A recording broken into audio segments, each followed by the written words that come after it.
Hello everyone, कैसे हैं आप। आज मैं आप सभी को इक्विवेलेंट रेजिस्टेंस या फिर जिसको बोले समतुल्य प्रतिरोध ये कैसे निकाला जाता है इसके ऊपर एक दूसरी प्रॉब्लम सॉल्व कराने जा रहा हूं। इससे पहले कि जितने भी मैंने वीडियोज इस टॉपिक से संबंधित बना रखे हैं, उम्मीद करता हूं कि वो आपको अच्छे तरीके से समझ में आ रहे होंगे और आपके कॉन्सेप्ट्स धीरे धीरे बनना शुरू हो गए होंगे। इसी कड़ी को आगे बढ़ाते हुए आज हम लोग इस वीडियो में ये एक प्रॉब्लम है मैंने यहाँ पे बना रखी है, इसको सॉल्व करना है इक्विवेलेंट रेजिस्टेंस वाले कॉन्सेप्ट से।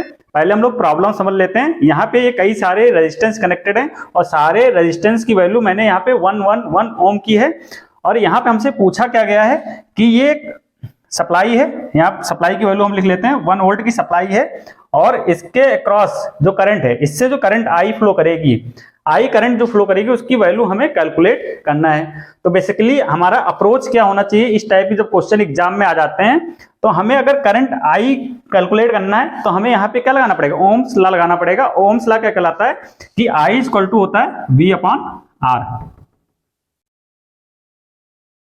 अब भाई V तो हमें पता है, V कितना है 1 और हमें R पता करना है। और ये R है क्या, अगर इस पूरे सर्किट को, ये जो पूरा नेटवर्क आपको बहुत बड़ा सा दिख रहा है, अगर इसकी जगह हम क्या करते हैं एक सिंगल रेजिस्टेंस ले आए, कैसे भी इसको सॉल्व करके एक सिंगल रेजिस्टेंस में ले आए, क्योंकि यहाँ पे तो कई सारे R है ना, इन कई सारे R में जो हमें R चाहिए जो यहाँ पे रखना है उस R की वैल्यू हमें निकालनी है।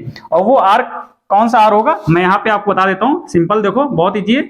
ये 1 वोल्ट का सोर्स है, अगर हम क्या करें इस पूरे सर्किट को कन्वर्ट करके एक सिंगल रेजिस्टेंस में ले आए, जिसको हम लोग बोलते हैं इक्विवेलेंट रेजिस्टेंस। इक्विवेलेंट रेजिस्टेंस में ही होता है कि अगर इस पूरे रेजिस्टेंस को सॉल्व करके एक सिंगल रेजिस्टेंस में ले आए तो इसको क्या बोलते हैं, जो सिंगल रेजिस्टेंस से निकल के आता है इसको बोलते हैं इसका इक्विवेलेंट रेजिस्टेंस या समतुल्य प्रतिरोध। और हमें अगर ये वैल्यू R इक्विवेलेंट पता चल जाए तो सिंपल अगर हमें कहें कि I निकालना है तो I इक्वल टू क्या हो जाएगा V अपॉन R, और V दिया है 1 और R हमें निकालना है।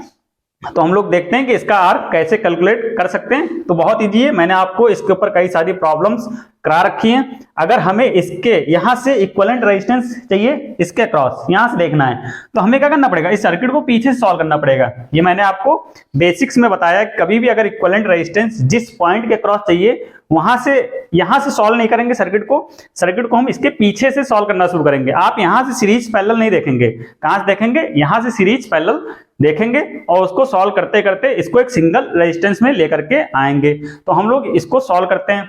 जब सॉल्व करना आप यहाँ पे जाएंगे तो आप देखेंगे सबसे पहले सीरीज पैरेलल, तो यहाँ पे आप देखेंगे देखो इस पॉइंट से ये दो रेजिस्टेंस लगे हैं और यही दो पॉइंट क्या है, कॉमन है। देखो यहां से ये रेजिस्टेंस निकले दो और यहाँ पे एक कॉमन पॉइंट पे दोनों आकर के मिल गए, ठीक। तो ऐसा जो कनेक्शन होता है क्या होता है, पैरेलल कनेक्शन। जो पैरेलल में ऐसे ही होता है ना, ये पैरेलल में कुछ ऐसा होता है जहां से ये स्टार्ट होता है उसी एक आगे कॉमन पॉइंट पे जाके फिनिश होता है। देखो यहां से स्टार्ट हुआ और यहाँ पे जाकर के ये फिनिश हुआ है, तो ये दोनों क्या हो गए, पैरेलल में हो गए। ऐसे ये दोनों क्या हो गए, पैरेलल में हो गए। ये दोनों क्या हो गए, पैरेलल में। ये दोनों क्या हो गए, पैरेलल में। अब पैरेलल में हमें सॉल्व करना है भाई, इन दोनों की जगह हम क्या कर सकते हैं, एक सिंगल रेजिस्टेंस लगा सकते हैं। उस सिंगल रेजिस्टेंस की वैल्यू अगर निकालना है तो फॉर्मूला बहुत सिंपल, R इक्वल टू क्या होता है, R1 R2 upon R1 plus R2। ये पैरेलल, ये समांतर क्रम का फॉर्मूला है कि अगर भाई दो रेजिस्टेंस लगे हो उसकी जगह एक इक्विवेलेंट रेजिस्टेंस सिंगल रेजिस्टेंस निकालना है तो इस फॉर्मूले की सहायता से हम निकाल सकते हैं। और यहाँ पे दोनों की वैल्यू सेम है तो 1 + 1 हो जाएगा, कितना आ जाएगा 1/2। तो हम क्या कर सकते हैं भाई, इन दोनों की जगह एक सिंगल रेजिस्टेंस लगा सकते हैं जिसकी वैल्यू कितनी होगी 1/2। तो हम लोग इसको यहाँ पे कर लेते हैं, बहुत ईजी है। देखो हम क्या करेंगे, इस पूरे इसको रफ कर देंगे, यहाँ पे क्या कर देंगे एक सिंगल रेजिस्टेंस लगा देंगे। तो ये एक हमने हटा दिया और यहाँ पे हमने लगा दिया एक सिंगल रेजिस्टेंस, ये आपको दिख रहा होगा यहाँ पे। ऐसे हम क्या करेंगे, इस पूरे सर्किट को सॉल्व करते हुए चले जाएंगे। अब इन दोनों की जगह हमें क्या करना है, एक सिंगल रेजिस्टेंस लगाना है, उसको भी हम लोग लगा देते हैं। एक हम यहाँ पे रफ कर दे रहे हैं क्योंकि उसका काम नहीं है। और यहाँ पे हम क्या कर देंगे, एक सिंगल रेजिस्टेंस लगा देंगे जिसकी वैल्यू कितनी होगी 1/2। ये यहाँ पे हमने लिख दिया 1/2 और ये भी क्या होगा 1/2, ठीक। ऐसे यहाँ पे ये दो रेजिस्टेंस है, इनको हटा करके एक सिंगल रेजिस्टेंस लगा देंगे तो एक हटा देते हैं, बाकी का सर्किट एज इट इज रहेगा। और यहाँ पे क्या हो जाएगा 1/2। भाई एक बचा ना, दो को मिला के एक बचा, वो कितना बचा 1/2। ऐसे अगर हम इसको हटा दें यहाँ पे एक को, तो यहाँ पे एक सिंगल रेजिस्टेंस, अब इसकी वैल्यू कितनी हो जाएगी 1/2। देखो कितना इजी है। अब सर्किट थोड़ा सा और छोटा हो गया, अब जब इस फॉर्म में आप इसको कन्वर्ट कर लेंगे तो आपको ये दिख जाएगा कि ये दोनों रेजिस्टेंस कैसे हैं। देखो ये ग्रीन कलर से मैंने जो कर रखा है ये कैसे सीरीज में है, क्योंकि दोनों में करंट क्या सेम है, दोनों सीरीज कैसे होता है इस टाइप से, एक रेजिस्टेंस ये एक रेजिस्टेंस ये, अगर इस टाइप से कनेक्शन है तो क्या कहलाता है वो सीरीज या श्रेणी क्रम। तो श्रेणी क्रम में क्या होता है दोनों ऐड हो जाते हैं, तो एक में 1/2 ऐड करेंगे तो कितना आ जाएगा 1 + 1/2, तो कितना आ जाएगा 3/2। तो इसकी जगह हम क्या लिख सकते हैं एक सिंगल रेजिस्टेंस जिसकी वैल्यू कितनी होगी 3/2। तो यहाँ पे हम लोग लिख लेते हैं ये एक सिंगल रेजिस्टेंस कितना आ जाएगा यहाँ पे 3/2। ऐसे 1 और 1/2 ये सीरीज में, तो इसकी जगह एक सिंगल रेजिस्टेंस हो जाएगा जिसकी वैल्यू कितनी होगी 3/2। ठीक, ऐसे यहां पे भी हम लोग कर लेते हैं, ये भी क्या हो जाएगा हमारा 3/2।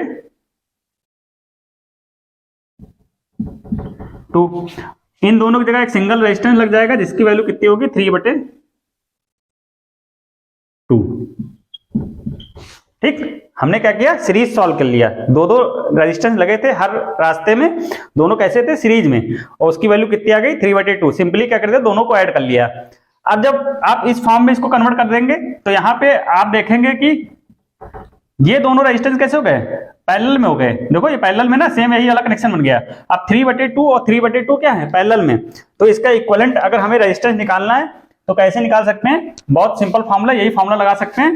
तो यहाँ पे 3/2 और 3/2 का पैरेलल, तो हम डायरेक्ट भी लिख सकते हैं कि भाई देखो एक और एक का पैरेलल जब था तो उसका रेजिस्टेंस कितना आया था आधा, मतलब एक का आधा। ऐसे 3/2 पैरेलल में, तो इसका इक्विवेलेंट रेजिस्टेंस कितना आएगा इसका आधा मतलब 3/4। तो यहाँ पे हम डायरेक्ट लिख लेंगे, ठीक, या आप फॉर्मूले से निकाल सकते हैं। तो इन दोनों की जगह क्या लगा सकते हैं 3/2 का आधा, और 3/2 का आधा कितना होगा 3/4। अब यहाँ पे आप गलती मत कर देना कि 3/2 का आधा कैसे निकालेंगे, तो 3/2 का आधा ऐसे सिंपल निकाल सकते हैं 3/2 डिवाइडेड बाई 1/2, तो कितना आ जाएगा 3/4। तो यहाँ पे हम सिंगल एक रेजिस्टेंस लगा देंगे जिसकी वैल्यू कितनी होगी 3/4। ऐसे यहाँ पे एक सिंगल रेजिस्टेंस, क्योंकि ये दोनों पैरेलल में लगे हैं, तो यहाँ पे एक सिंगल रेजिस्टेंस आ जाएगा जिसकी वैल्यू कितनी होगी 3/4। तो इसको हम लोग कर लेते हैं, यहाँ पे हो गया 3/4। अब जैसे आप इसको ऐसे कन्वर्ट कर देंगे तो ये क्या है दोनों सीरीज में आ गए 1 और 3/4। तो सीरीज में कैसे निकालते हैं 1/3/4, 1 + 3/4, तो 4 × 4 3 7, ये कितना हो जाएगा 7/4।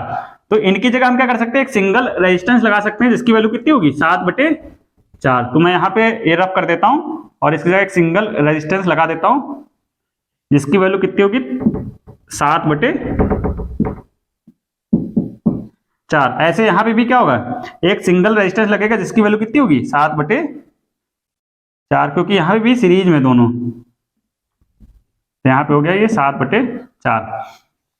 अब देखो ये क्या हो गए दोनों पैरेलल में हो गए। अब पैरेलल में सेम रेजिस्टेंस जब लगे होते हैं तो क्या होता है उसका आधा आ जाता है, तो 7/4 का आधा कितना होगा 7/8।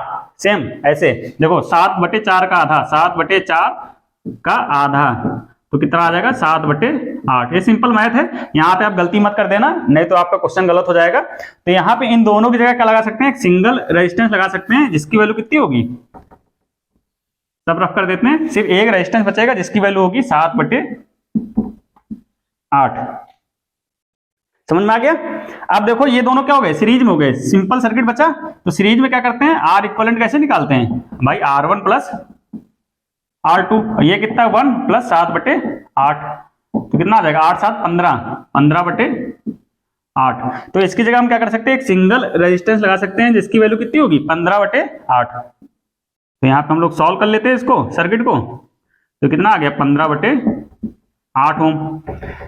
अब देखो ये इसी फॉर्म में कन्वर्ट हो गया ना, अगर इसको हम रीड्रॉ करते हैं दोबारा तो यहाँ पे क्या हो जाएगा ये माइनस प्लस, और ये एक रेजिस्टेंस बचा है, ये कितना है 15/8, इसकी वैल्यू कितनी 1 वोल्ट।